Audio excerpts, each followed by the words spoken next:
all began at the morning work meeting. The dispatcher was telling the tugs their jobs for the day. George and Foduck, the dispatcher began. Today I have another important job for you. There is an oil supertanker to be brought in. Proceed immediately. Then the dispatcher turned to Theodore and Hank. Today, you'll be replacing broken marker buoys. That is all.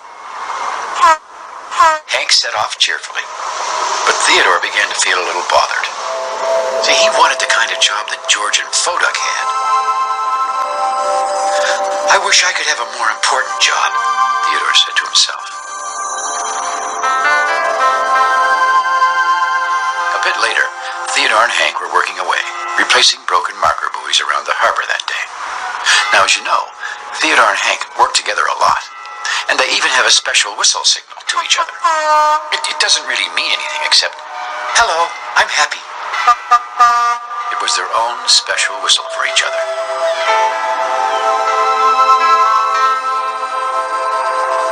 That evening, as the sun was sailing out to sea, Theodore and Hank were talking about their day. "Marker buoys are a lot heavier than they look, aren't they, Hank?" Theodore was saying. "They probably weigh as much as a small fishing boat," said Hank, "or at least a big fish." "We did a good job together," said Theodore. "We are a good team, aren't we, Theodore?" agreed Hank. The two tugs felt great. It always seemed that being together and talking about things together was as much fun as doing them. "Well," said Hank sleepily, "it was a nice day. Good night, Theodore." "Good night, Hank," replied Theodore. "It was a nice day." Theodore glanced over at the other side of the dock, where George and Foduck were resting. They always get the more important jobs, Theodore thought. I wish I could be a more important tugboat.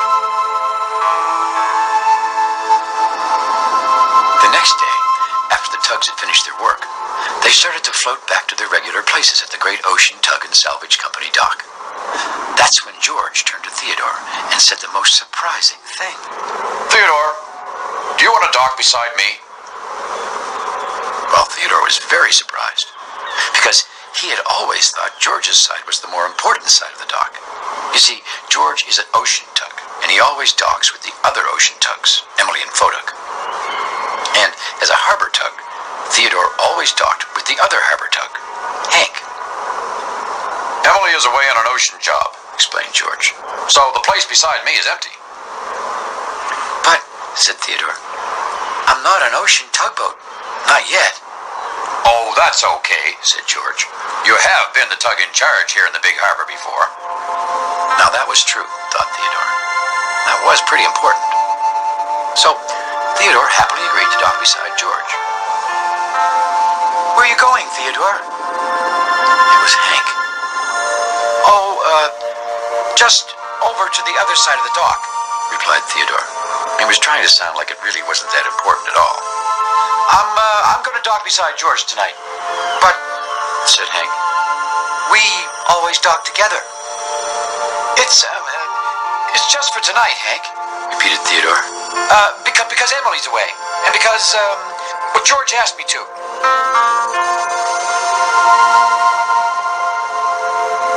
Theodore settled into his new place at the dock, right there beside George. It does seem nicer on this side of the dock, Theodore thought to himself. He could even see all the way past Benjamin Bridge. But the best thing of all was the special feeling Theodore had of being with the bigger ocean tugs. It made him feel special, more important.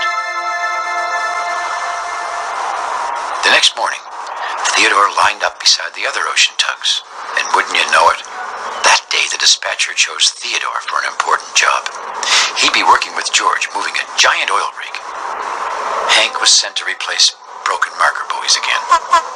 "See you later, Theodore," called Hank.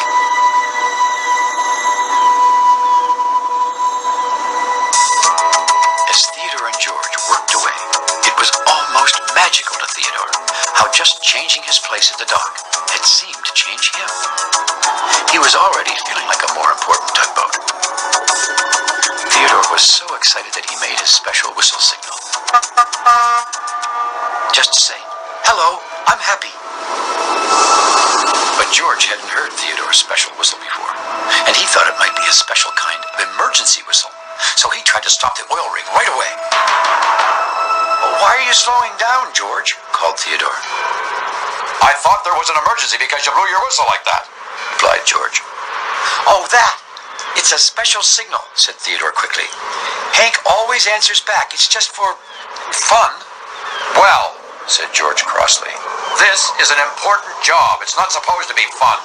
From now on, use only the regular whistle signals. Theodore felt bad about giving George the wrong signal. But then he thought, I guess more important tugboats don't have special whistle signals because, well, they're happy anyway.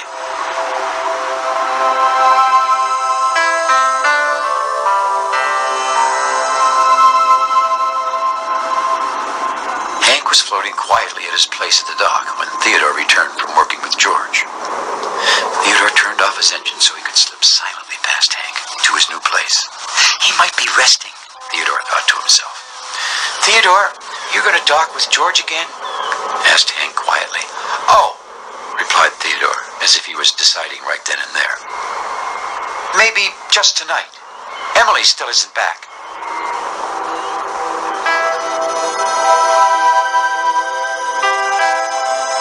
Oh, that's okay, replied Hank. He was quiet for a moment, and then he said, Theodore, are you still my friend? Sure I am, Hank, answered Theodore, trying to sound convincing. It's just that, well, things are different now. Hank stared at Theodore. Theodore stared back at Hank.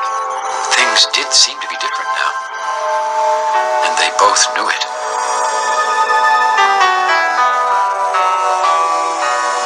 Theodore wanted to talk with George all about their exciting day, moving the giant oil rig together. Oil rigs are a lot heavier than they look, began Theodore. Oh, I moved a giant supertanker all by myself once, said George, cutting Theodore off impatiently. And they're much heavier than oil rigs. Well, said Theodore, still, we did a really good job together. We're a good team, and we... But George cut Theodore off again. Supertankers are the heaviest ships on the ocean.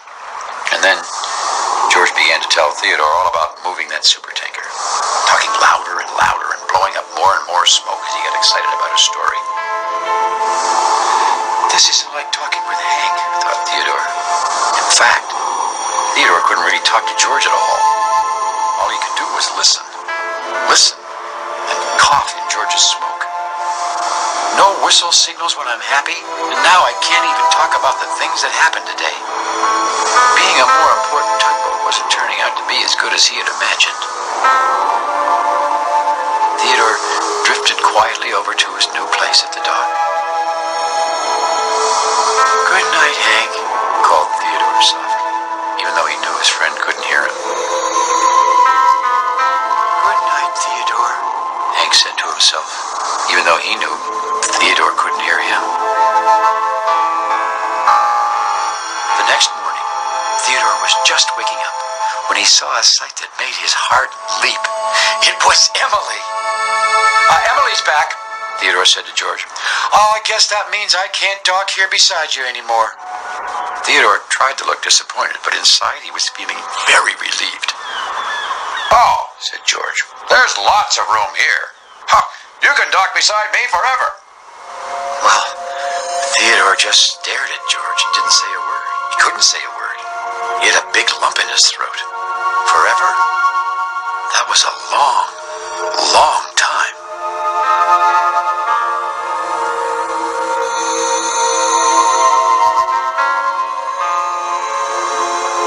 A little later, Theodore helped George take a ship out of the harbor.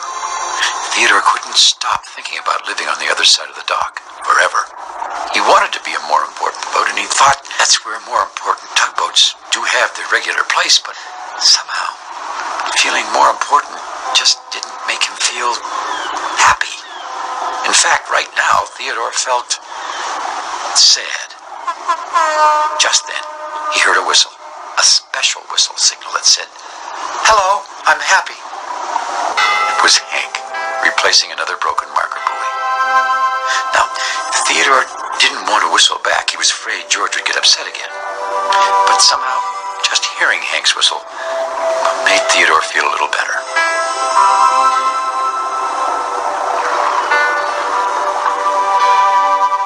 After Theodore had finished work, he stayed behind in the harbor.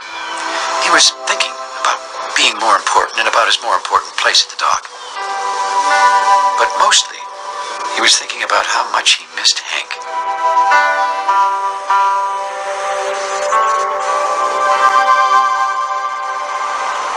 The other tugs were all at the great ocean dock when Theodore finally appeared. Theodore was headed towards the dock, the Ocean Tugs side of the dock.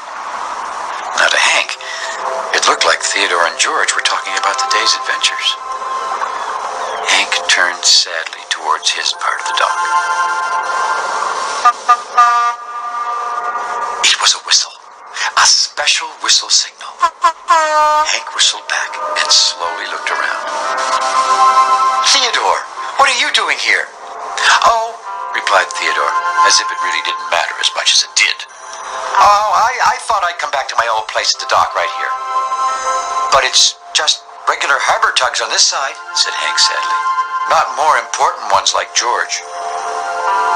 Well, I was just telling George, replied Theodore, that all the tugboats are important to me.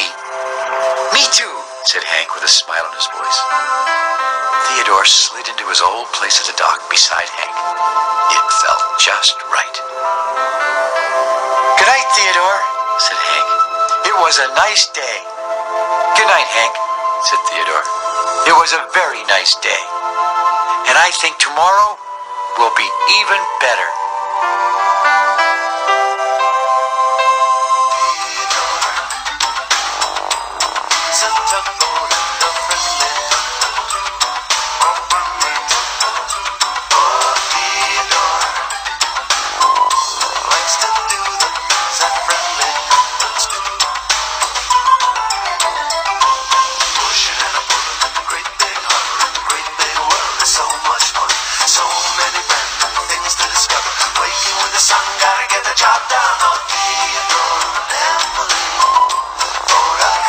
George and the harbor master too.